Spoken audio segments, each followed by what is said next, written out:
Ah, la France! Terre de paysages enchanteurs, de châteaux majestueux et de traditions ancestrales qui ont résisté à l'épreuve du temps. Le parfum du pain frais se mêlant à celui des champs de lavande, l'écho des rires dans les cafés parisiens animés. C'est un pays qui captive l'imagination, n'est-ce pas? Un lieu où les rêves prennent vie. Mais sous cette façade idyllique se cache une autre France. Une tapisserie secrète, tissée de fils de mystère et d'intrigue. Un lieu où les ombres dansent avec la lumière et où les murmures de secrets anciens persistent dans l'air. Ici, dans cette terre de contraste, nous nous trouvons sur la piste de figures énigmatiques, des hommes et des femmes qui ont marché sur la ligne entre le connu et l'inconnu. Sorciers et prophètes, leurs histoires sont tissées dans la trame même de l'histoire et de la culture française. Alors, préparez-vous, chers spectateurs, à embarquer pour un voyage à travers les siècles, en plongeant dans la vie de ceux qui ont osé regarder au-delà du voile de la réalité. Êtes-vous prêts à percer les secrets des sorciers, des mages et des prophètes de France? Allons-y.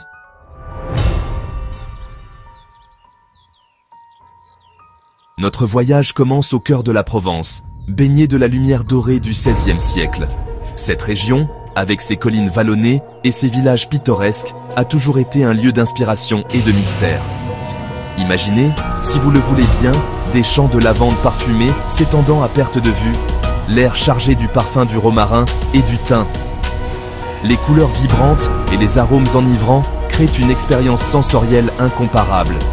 C'est ici, dans ce coin ensoleillé de la France, que nous rencontrons un homme qui allait laisser une marque indélébile dans l'histoire.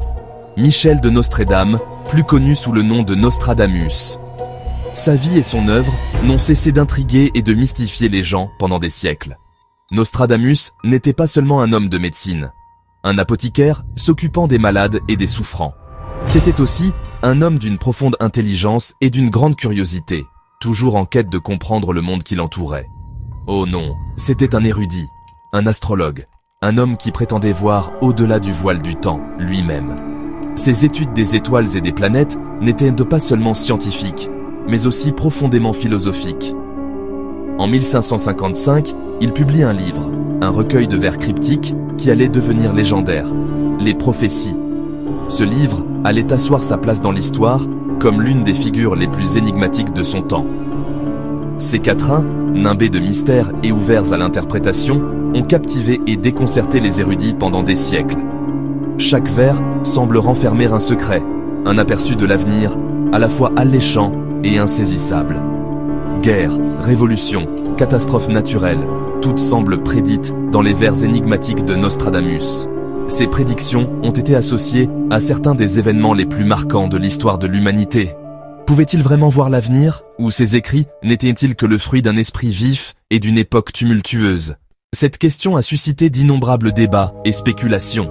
Certains le considèrent comme un habile charlatan, un maître du jeu de mots et de l'ambiguïté. Ils soutiennent que ces vers sont si vagues qu'ils peuvent être interprétés pour correspondre à n'importe quel événement. D'autres y voient un véritable visionnaire, un homme touché par quelque chose qui dépasse notre entendement. Ils croient que ses intuitions étaient authentiques et qu'il possédait un don rare. Et puis, il y a ceux qui croient que ces prophéties sont une feuille de route, un guide pour naviguer dans les méandres du destin. Ils considèrent son œuvre comme un outil pour comprendre les complexités de la vie et de l'univers. Mais qui était le véritable Nostradamus? Était-il un prophète, un érudit ou simplement un homme de son temps? Voilà, mes amis, la question qui continue de nous fasciner. Sa vie et son œuvre restent une énigme, un mystère qui nous invite à explorer et à découvrir davantage.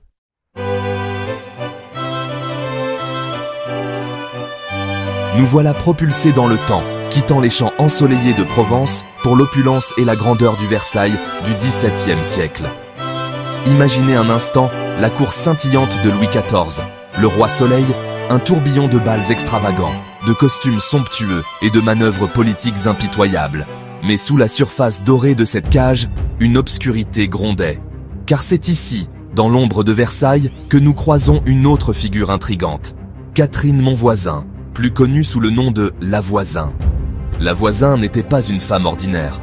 Loin de là, c'était une sorcière, une faiseuse de potions et de poisons, une femme dont on murmurait qu'elle était profondément impliquée dans les arts occultes. Sa clientèle, les plus hautes sphères de la société parisienne, des âmes désespérées en quête d'amour, de vengeance, ou peut-être d'un aperçu de l'au-delà. Imaginez, si vous le voulez bien, ces appartements faiblement éclairés, l'air saturé de l'odeur d'herbes exotiques et de concoctions étranges. Ici, à la lueur vacillante des bougies, la voisin préparait ses potions, lisait l'avenir et, murmurait-on, présidait même des messes noires. Mais était-elle vraiment une puissante sorcière ou simplement une femme d'affaires avisée exploitant les peurs et les désirs d'une époque superstitieuse?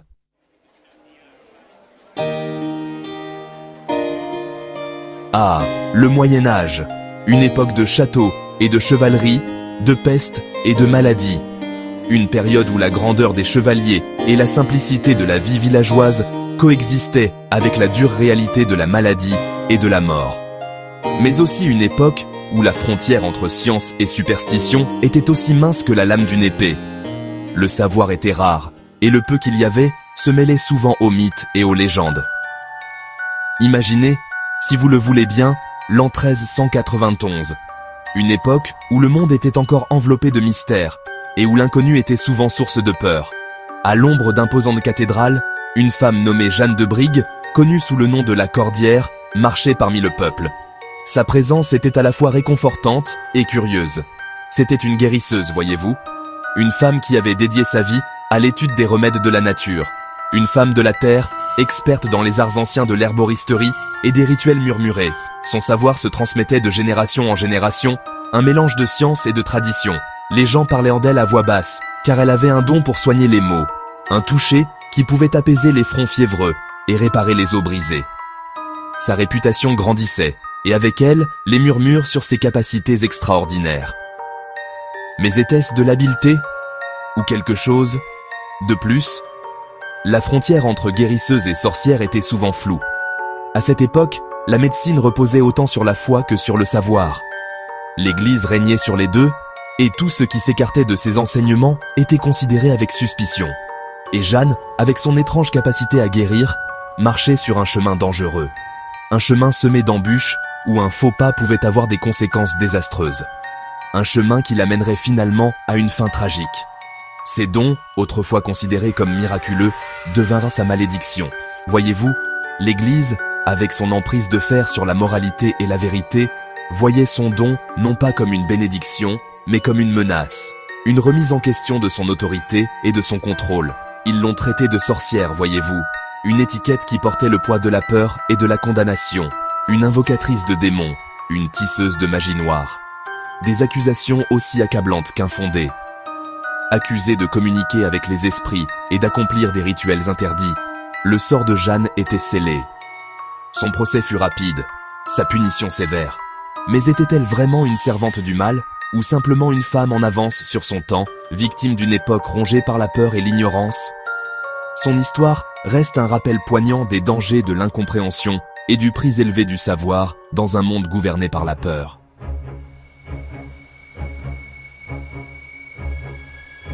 Avançons maintenant jusqu'au XIXe siècle, un âge des Lumières, de la raison et des découvertes scientifiques.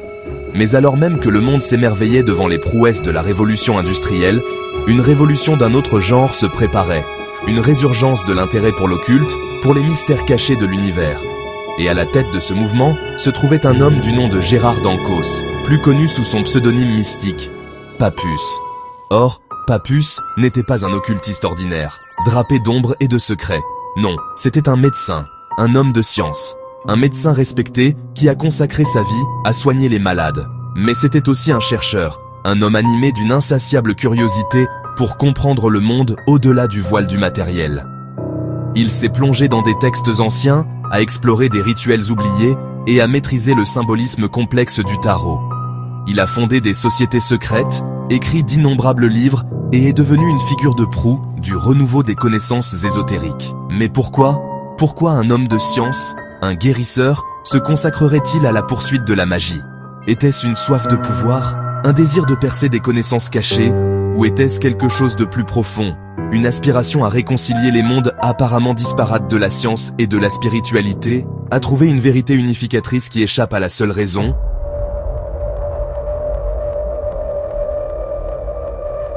Le Xe siècle, l'époque des Vikings et des Wisigoths. et des abacs, apparemment. Pas vraiment des tournevis soniques, mais quand même assez impressionnants pour l'époque. C'est à cette époque que Gerbert d'Aurillac, un érudit à l'intelligence prodigieuse, s'est distingué. Gerbert n'était pas un érudit comme les autres. Oh non, c'était un homme de science, un mathématicien, un astronome. Il a introduit les merveilles des chiffres arabes en Europe, l'astrolabe, et a même construit une horloge qui sonnait les heures. Vous imaginez? Une horloge, au Xe siècle, c'était pratiquement de la magie.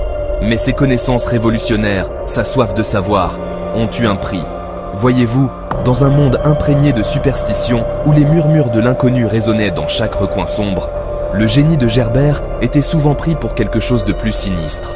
Les gens chuchotaient, ils le montrèrent du doigt, ils l'ont traité de sorcier. Ils disaient qu'il avait passé un pacte avec le diable lui-même pour acquérir ces connaissances extraordinaires. Et vous savez quoi? Parfois, je pense que même Gerbert aimait bien jouer un peu avec cette image. Une lueur dans son regard, un sourire narquois, un soupçon de mystère.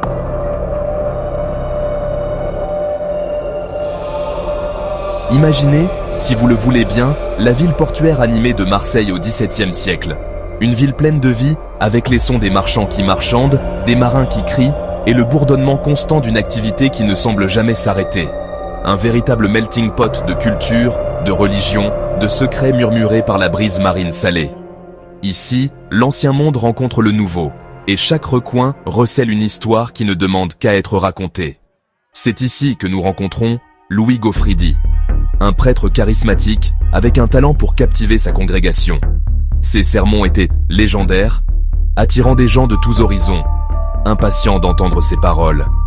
Mais les murmures ont une façon de se transformer en cris, n'est-ce pas? Dans l'ombre, les secrets s'enveniment et grandissent, attendant le bon moment pour éclater au grand jour. Et bientôt, Gaufridi se retrouva au cœur de l'une des affaires de possession démoniaque les plus sensationnelles, les plus effrayantes que la France ait jamais connues. Une affaire qui allait ébranler les fondements même de l'Église et de la société qui l'entourait. Cela a commencé, comme c'est souvent le cas, avec un groupe de religieuses ursulines. Ces jeunes femmes, cloîtrées à l'écart du monde, étaient censées être à l'abri des maux extérieurs.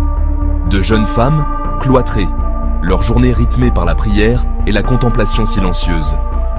Leur vie devait être sereine, à l'abri du chaos du monde extérieur, jusqu'à ce qu'elles commencent à manifester les symptômes les plus étranges. Des symptômes inexplicables qui ont semé la peur dans le cœur de ceux qui en ont été témoins. Des crises, des convulsions, des voix murmurant des blasphèmes. Le comportement des religieuses est devenu de plus en plus erratique et inquiétant. Les religieuses affirmaient être possédées, tourmentées par des démons invoqués par nul autre que le père Gaufridi lui-même.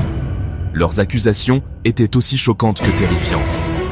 Elles l'accusèrent de les avoir égarées, d'avoir corrompu leurs âmes par des rituels interdits et des désirs impies. Le tissu même de leur foi était en train d'être déchiré. Gaufridi a nié avec véhémence ces accusations. Il est resté ferme, insistant sur le fait qu'il était un homme de Dieu, et non un serviteur du diable. Il a insisté sur son innocence, se disant victime de ragots malveillants et d'une hystérie superstitieuse. Mais ses paroles n'ont guère apaisé la vague croissante de peur et de suspicion.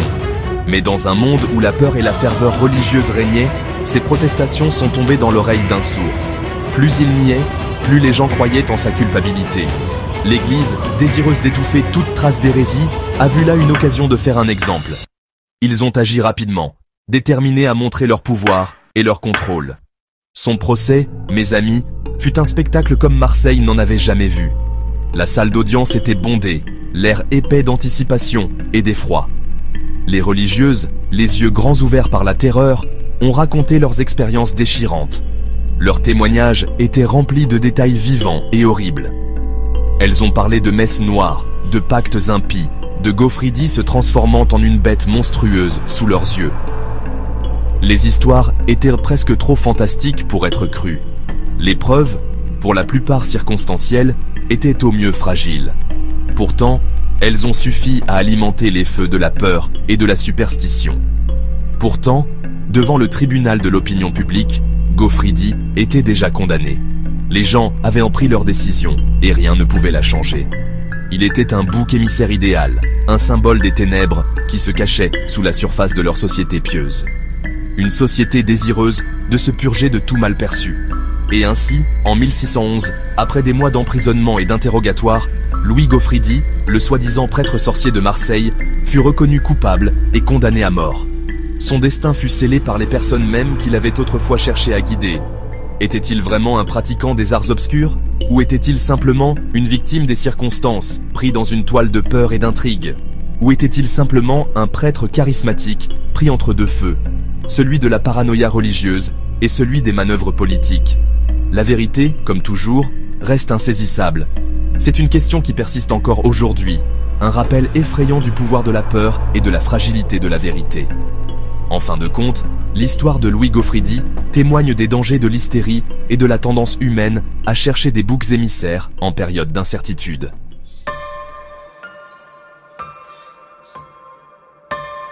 Et ainsi nous arrivons au terme de notre voyage. Un voyage à travers les recoins obscurs de l'histoire de France, où nous avons rencontré prophètes et empoisonneurs, guérisseurs et hérétiques.